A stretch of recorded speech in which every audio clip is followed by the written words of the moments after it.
नागपुर शहर। और ये है रानी महिवाल, जो अपनी एमबीए की पढ़ाई पूरी करके बहुत दिनों बाद नागपुर से अपने गांव गंगाझरी निकल पड़ी है और शाम होने के पहले अपने गांव यानी अपने जन्मभूमि पहुंच भी गई, जहां आकर वो बहुत खुशी महसूस कर रही है। पिताजी, मैं आ गई। अरे बेटी, आ गई तुम। मैं और तुम्हारी माँ कब से तुम्हारा इंतजार कर रहे हैं। सफर कैसा रहा बेटी? कोई परेशानी तो नहीं हुई? और तुम बहुत दुबली हो गई हो, खाना ठीक से खाया करो बेटी। अरे भगवान, अब क्या सवाल ही करती रहोगी या बेटी को खाना भी परोसोगी? बेटी बहुत दूर से आई है। कुछ देर बाद सभी साथ में मिलकर खाना खाते हैं और खाना खाकर रानी जल्द ही सो जाती है। राम प्रसाद और सविता दोनों बहुत खुश है क्योंकि उनकी बेटी एमबीए पास करके घर आई है। और अगले दिन सवेरे। अरे बेटी, उठ गई तुम? हाँ पिताजी, पर अब तो सवेरे सवेरे ही काम करने लग गए। हाँ बेटी, आज मंगल आने वाला है, ये सब चीजें खरीदने, तो बांध के रख देता हूँ। अरे वो राम प्रसाद, आओ मंगल। हो गई सब चीजें बांध के तैयार? हाँ बस हो ही गया। ये लो, गिन लो, पूरे 500 है। पिताजी, इतनी सारी चीजों की कीमत सिर्फ 500 रुपए? हाँ बेटी, क्यों? क्या हुआ रानी, कम लग रहे हैं क्या? ऐसी बात नहीं है मंगल, और ये चीजों की कीमत 500 रुपए बहुत कम लग रही है। शहर में तो ये चीजें बहुत महंगी बिकती है। अच्छा, तुम शहर से आए हो, इसलिए ये सब बातें बता रहे हो। पर शहर जाके चीजों को बेचना इतना आसान नहीं है, समझे? मैं तो चला राम प्रसाद, तुम अब अपनी चीजों को खुद ही बेचो। ऐसा कहकर मंगल गुस्से से वहां से चला जाता है। बेटी, ये तूने क्या किया? इसी पे अपनी दाल रोटी चलती है और तेरी पढ़ाई भी इसी से पूरी हुई। पर पिताजी, मंगल आपको इन सब चीजों की कीमत आधे से भी कम दे रहा था। वो कैसे बेटी? पिताजी, शहर में इन चीजों की कीमत 4 गुना ज्यादा है। आप बिल्कुल भी परेशान मत होइए। कल मैं खुद ये सब चीजें लेकर शहर जाऊंगी और सही दाम में बेचकर आऊंगी। और कितना मुनाफा होता है ये कल आप खुद ही देख लीजिए।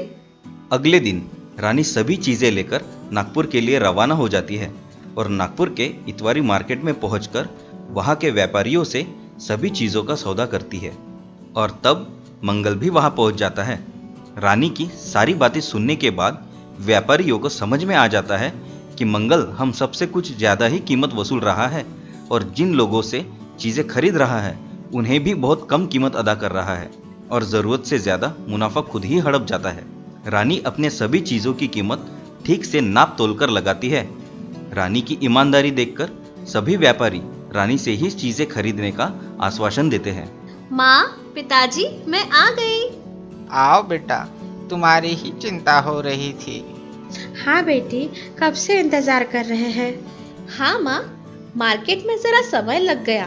पता है पिताजी, उन सब चीजों की कितनी कीमत मिली? कितनी बेटी?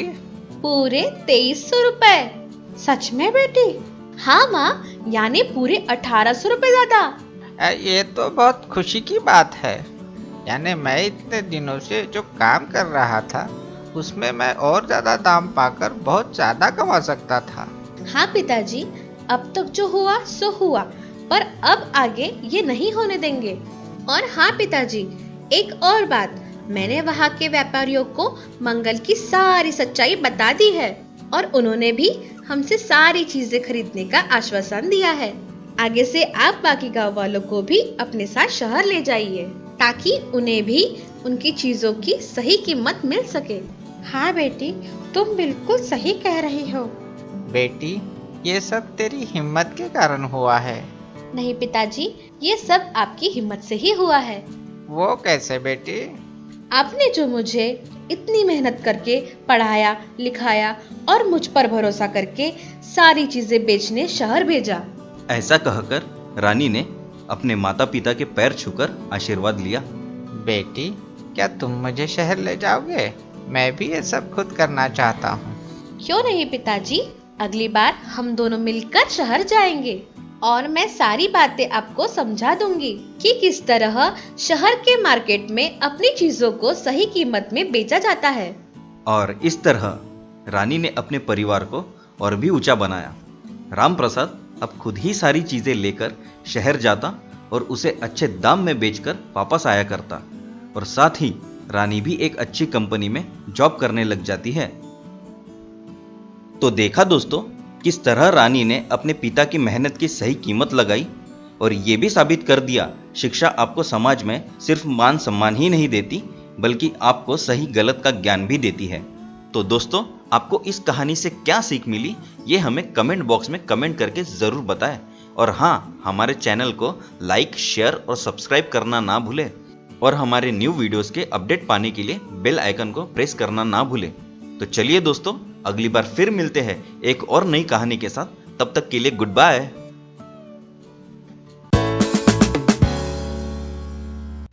कुछ साल पहले सीतापुर नाम का एक गांव हुआ करता था। उस गांव के चारों तरफ जंगल और गुफाएं ही गुफाएं थीं। उस वजह से गांव में आने जाने के लिए कोई सुविधा नहीं होती थी। उस गांव का सरपंच गणेश उस गांव के सरकार को सड़क बनाने के लिए चिट्ठियां लिखा करता था, लेकिन कोई सुझाव नहीं हुआ। उस गांव में लगभग सभी खेती के ऊपर निर्भर थे। वहां पर ज्यादातर सब्जियां और फल उगाया करते थे। उस गांव के नौजवान अपने सब्जी और फलों को बैलगाड़ी या गधे पर बांधकर शहर की तरफ ले जाया करते थे।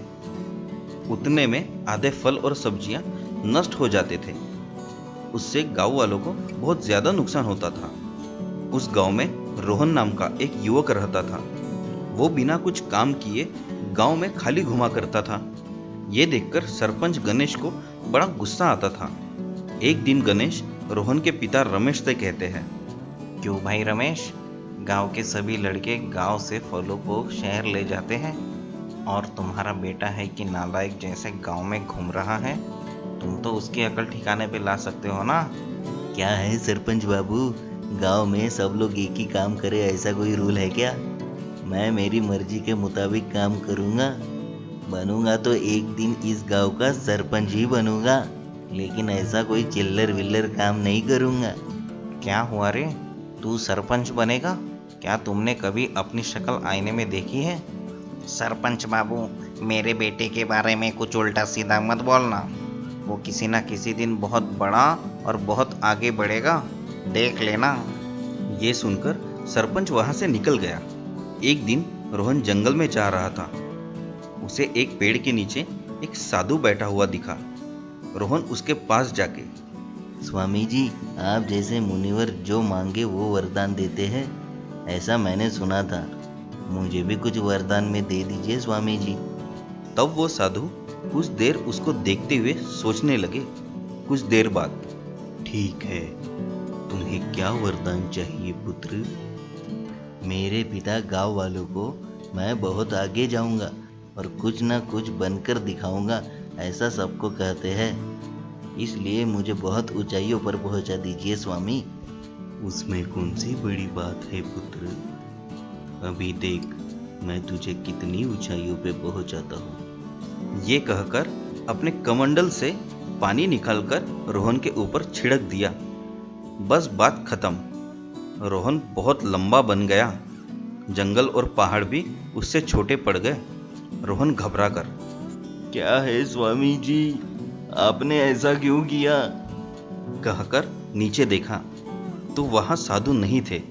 रोहन को करना क्या है समझ में नहीं आ रहा था और रोहन गांव आ जाता है।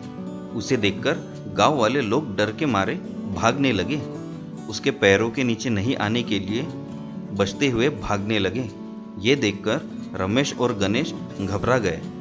देखो तो, तुम्हारे कहने के मुताबिक तुम्हारा बेटा कितना बड़ा बन गया। एक तो गांव वालों को खाने के वादे हो रहे हैं, लगता है तुम्हारा बेटा हम सबको खा जाएगा। रमेश गुस्से में रोहन से, तू अभी इस गांव में नहीं रुक सकता बेटा। बहुत सोच के तुम्हें सिर पे चढ़ाया तो अब मेरा सिर ही नीचे कर दिया। जा यहाँ से। ये सुनकर रोहन वहां से चला गया। वैसे रोहन एक पहाड़ के ऊपर उदास बैठा हुआ था। छी, मेरी जिंदगी ऐसी क्यों बन गई? ना गांव का सगा बन सका, ना बाप का अपना बन सका। अब मैं क्या करूं भगवान? ऐसे सोचने लगा। उस समय वहां से एक एयरप्लेन उड़ रहा था। वो देखकर रोहन को एक उपाय सूझा। तुरंत उस एयरप्लेन को पकड़ लिया, उसे ले जाके उस गांव के मैदान में जाकर रख दिया। रोहन ने एक हेलीकॉप्टर को भी पकड़ा और उसे भी ले जाके गांव के मैदान में रख दिया। गांव वाले सभी क्या कर रहा है ये कहकर डरने लगे गणेश रमेश से। लगता है तुम्हारा बेटा अब पागल भी हो गया है। अब क्या करें? गांव वालों, मुझे देखकर तुम डरो मत। मैं ये सब गांव वालों की भलाई के लिए ही कर रहा हूँ। क्या आपने कभी गौर किया है कि हमारे गांव के लिए सरकार ने कभी बस नहीं चलाई, मगर हमारे गांव के ऊपर से हेलीकॉप्टर और एयरप्लेन बड़े आराम से उड़ रहा है। ये कितना अन्याय है। जब तक सरकार हमारे गांव में सड़क नहीं बनाती, तब तक मैं गांव में एक भी हेलीकॉप्टर और एयरप्लेन उड़ने नहीं दूंगा। गांव वाले आश्चर्य हो गए। ये न्यूज़ से पूरे गांव में और देश में हलचल मच गई। नेता और मिनिस्टर ने डर के मारे उस गांव में बड़ी बड़ी सड़कें बनाई। उस गांव के सभी लोगों ने रोहन के लिए तालियां बजाई। तभी साधु ने वहां आके रोहन के ऊपर कमंडल से पानी निकालकर छिड़का। रोहन फिर से नॉर्मल हाइट का बन गया। जैसे तुम चाहते थे वैसे ही तुमने बहुत ऊंचाई पे जाके गांव की भलाई की ना बेटा। वरदान ऐसे ही नहीं मिलते, हर एक के लिए एक कारण होता है। रोहन ने उन्हें नमस्कार किया। बाद में गणेश ने अपना सरपंच का पद छोड़ के उस गांव का सरपंच रोहन को बनाया। रमेश बड़ा खुश हुआ। तो दोस्तों, आपको ये कहानी कैसी लगी ये हमें कमेंट बॉक्स में कमेंट करके जरूर बताएं। और हाँ, हमारे चैनल को लाइक, शेयर और सब्सक्राइब करना ना भूले। तो चलिए दोस्तों, अगली बार फिर मिलते हैं एक और नई कहानी के साथ। तब तक के लिए good bye. Stay home, stay safe.